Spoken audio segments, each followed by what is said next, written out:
this lady here that doesn't deserve it. I think recently the news just came out that ESPN is going to cut all NBA program with Rachel Nichols. If it hadn't have been leaked, I don't think that these issues would be going on. The bad person in this situation, for me, 100% is ESPN. What's ESPN doing by doing this? Are they trying to cover up their foolishness? Kind of brushed it under the rug and said, I got a list. If you got a pen and paper here, I'll write down some names. And I said, Jimmy, I'm not giving you any names. You know who I'm talking about. Let's do Rachel Nichols first. Yeah. Okay. Yeah. Just another note. We did this topic already. It's on our YouTube page. Go ahead and check it out. Yet again, sorry for the self-promotion, but we got to do it, baby. This is how bills get paid, all right? Just understand, man. We're trying to give y'all the content that we enjoy and y'all enjoy as well. So go ahead, check that out. Hey, Brody, cue it up, please. Do you want to get into specifics or not? I mean, we can go wherever you want to with this. The ending was very positive.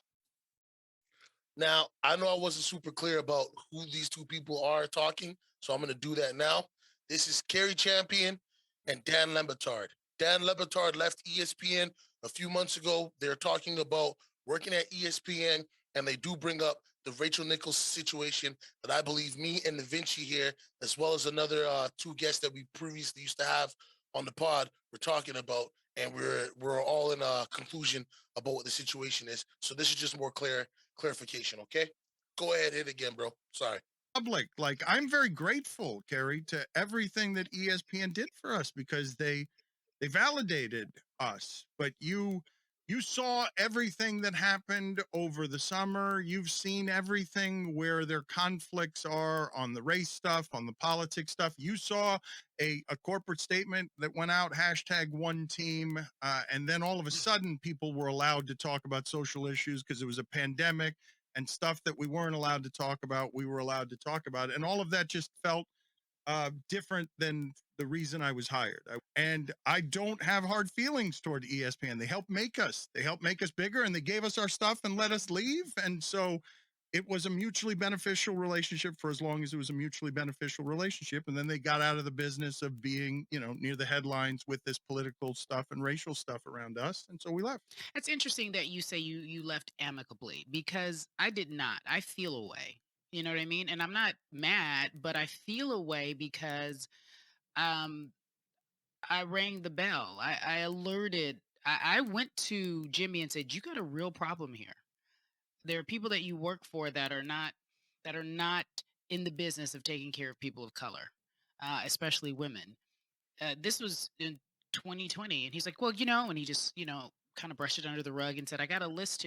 If you got a pen and paper here, I'll write down some names. And I said, Jimmy, I'm not giving you any names. You know who I'm talking about. Do you see the inequity that exists in that company?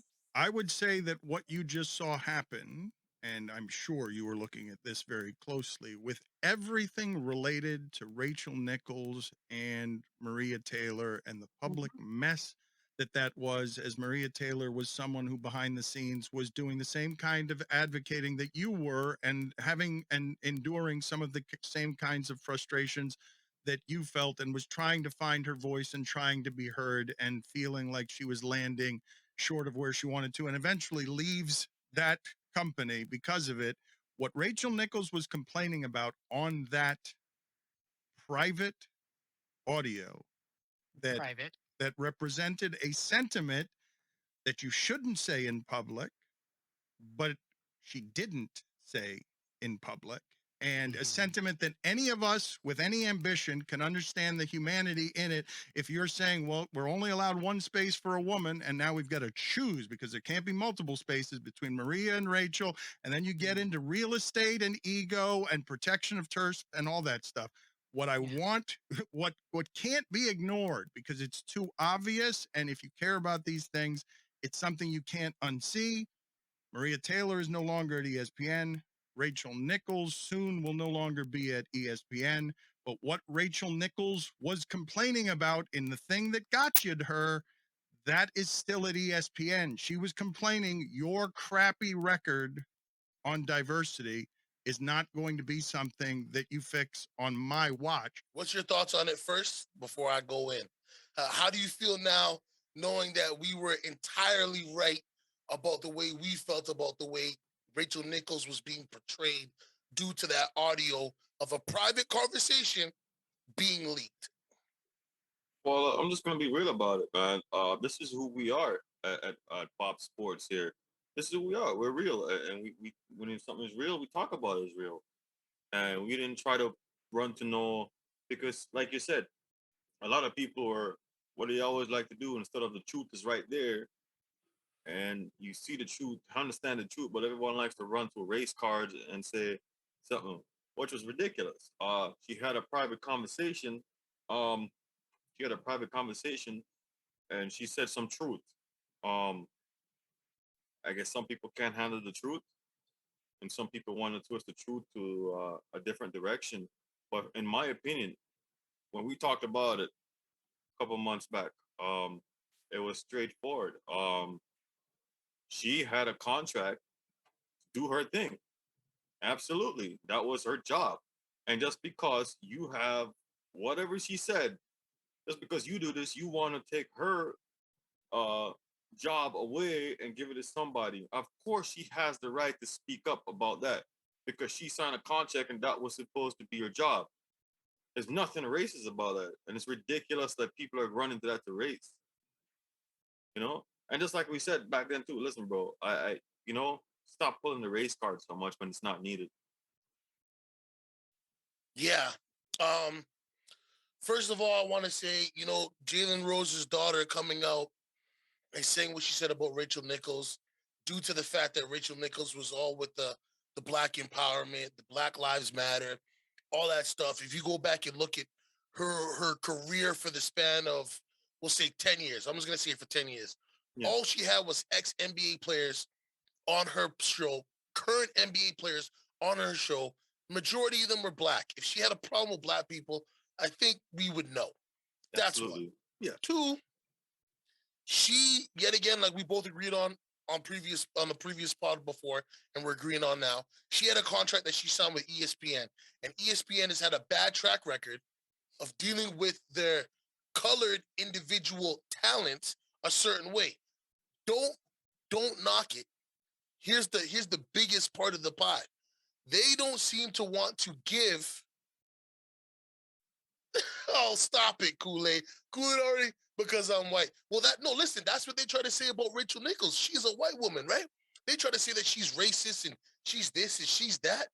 When she made comments saying, I don't care what they're trying to do for her. I've put in my time, I've put in my work. Why are you attempting to strip me of something that you've already offered me? There's a way to do things and there's a way not to do things. If they had, I don't know if they did, but if they had a discussion with Rachel Nichols and said, Rachel, we're gonna have you and Mariah or whatever her name is, I can't remember right now, switch positions from time to time. She'll do these games, you do those games. All right, cool. But they tried to take the whole thing from her and give it to another person because they felt bad about their race relations in their company. That's not right. And what Rachel Nichols said, anybody who thought they weren't being recorded would say that in a private conversation.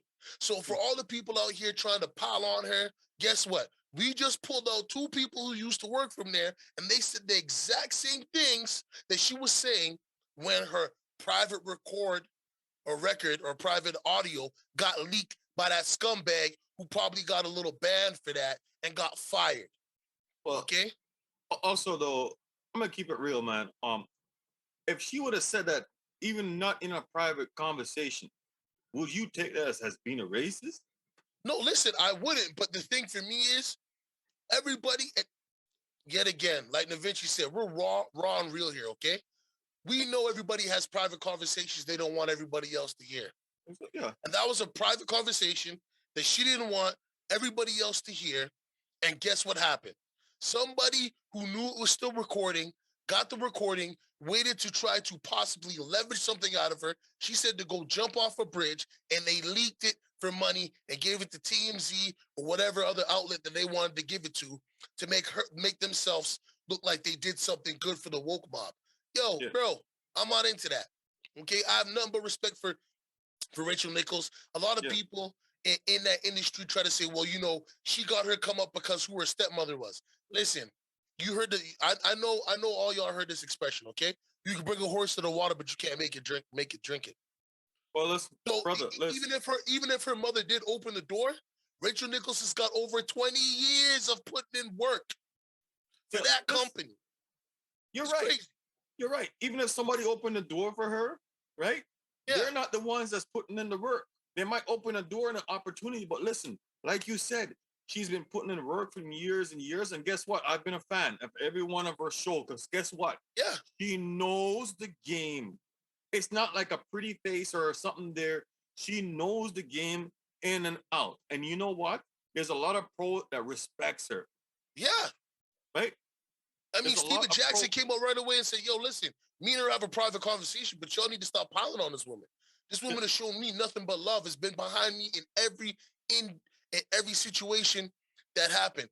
You're gonna have to go to the other one. I can't remember exactly what she said, but she did say a few things that set some people off. Kool-Aid.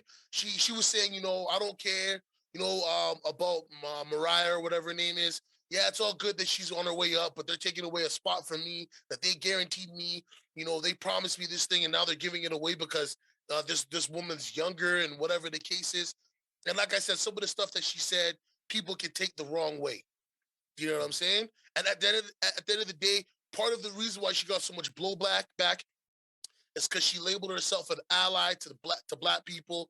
She was supporting everything going on in the NBA, talking to players and getting their sorry, lost for words. Getting their thoughts on the whole situation with the George Floyd and the state of America and how they feel. And, like I said, yet again, the audio that got leaked, and you can find the audio on YouTube. I don't think we posted it up. We might have. But, yeah, it was leaked. That was a private conversation she was having with one of LeBron James's, what do you call those guys? Sorry, yet again, you know what I mean? One of his entertainment people, managers or whatever. You know what I'm saying? And she was having a private conversation with him and voicing her opinion and her feelings about the situation of her feeling like they're taking something away from me that I know I've earned. I've put the work in, and they're trying to make me out to be the scapegoat and try to take something from me because their record is shitty. Well, guess what? I'm with her 130%. Absolutely. And she has the right to say that. She has the right to speak to that because they sign a contract and that's her job. And it's been that way for years and years. Yeah. And because you now, like she said, your shitty record of dealing with people of color, right? You want to use her as a scapegoat and to make yourself look better in a situation like that, which is ludicrous. Oh, so, and if sorry, you're a person, it's ridiculous. Bro, you're going to have to beat that one out and edit it. But yeah, you're going to have to bleep that one out. Yeah. And if you're a person actually sit there and thinking she's wrong for speaking up for her job that she was guaranteed and signed for many years and been doing her thing, then I think you really need to take a look at yourself. Yeah, I mean, or if she to was find any race, underperforming, or to find any race problem in that. Sorry, King. To find any race situation in that, then you really need to look at yourself. Yeah, her track record, she wasn't losing any ratings. She didn't do anything wrong. And the thing is, ESPN made the situation worse because they took everything away from her. And the girl that they were trying to get to take over her job, guess what that person did? They left the company because they realized it was a whole bunch of poppy show. You know what I mean? A whole bunch of tomfoolery and shenanigans. Yeah. I know. Listen, every year the Jump was one of the ESPN's best show. Yeah. Best show. Because you had people like on there like Matt Barnes, Scottie Pippen, non-basketball people that are high up there. Yeah, so, reporters. Yeah. Tracy McGrady, Vince Carter, Richardson. There was tons of people on this platform with them. So yet again, it's just a situation we wanted to bring up and make sure that y'all knew how we felt about it. It is part of sports. It's just not on the court. It's off the court. But anyways, we'll always cover it. Is there anything else you want to say about this, sir, before we get on to the next? I think the reason why we jumped on it the first time it was because it was ridiculous and it was just, Yeah, it was ridiculous, and the woman was just speaking for a job and fighting for a job that she was guaranteed and signed for, and people are coming at her with race cards and racism and ridiculous. I mean, we keep it real, bro. Stop playing a race card when it's not necessary. You know what I'm saying? It's Yeah. ridiculous. Thank y'all for listening. Thank y'all for watching. Like, comment, and subscribe. And to all the people out here watching, stay cool, stay frosty, stay in tune with Bob Sports. Y'all have a wonderful evening.